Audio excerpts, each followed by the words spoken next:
masalah yang buat tabung haji rugi adalah first of all, mereka buat creative accounting. Pandai-pandai lah ubah kira-kira angka atas kertas. Sepatutnya benda tu tak untung lagi. Mereka dah tulis dah benda ni untung. Itu masalah pertama. Yang kedua, selama bertahun-tahun hibah yang dibayar, dia tak ada duit pelaburan return untuk bayar duit hibah tu. So dia just letak lah 5%, 6%, di mana benda tu tak wujud. Tak wujud in sense of dia tak cukup duit untuk bayar hibah. Benda tu adalah tak profesional lah. Rugi, cakaplah rugi. Sehingga yang paling teruk ni, kalau orang yang simpan duit dalam tabung haji, serentak kita nak bawa keluar duit, dia tak ada duit nak bayar. Walaupun dia jual bangunan, dia jual tanah, dia cash out semua duit, tak cukup nak cover duit pendeposit ni, duit orang ni. Isu ketiga ni basically dia buat mistake-mistake yang pelaburan rugi. Dan pelaburan khazanah yang rugi paling besar adalah bila letak duit kat Felda Global Ventures, FGV. Tambah lagi 3 syarikat lain, in total dalam 1 bilion. Yang keempat ni, ni masalah kritikal kak.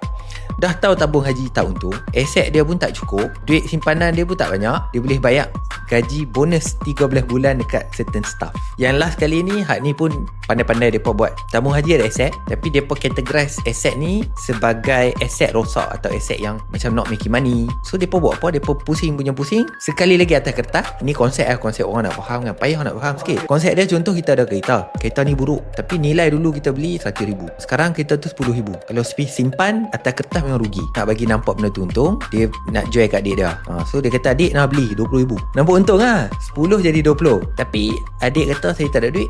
So adik tu siapa? Adalah satu syarikat asing yang mereka buat. Mereka kata macam ni, you tak ada duit tak apa, kita buat surat yang kata nanti akan bayar, surat hutang lah. So nak bagi benda ni nampak lagi kemah, mereka namakan surat hutang ni adalah sukuk. Patut syariah lah kan. Kalau bond dia tak syariah. So siapa yang akan jadi penjamin? Kita kan adik-beradik, mak pak kita lah jadi penjamin, which is kerajaan Malaysia.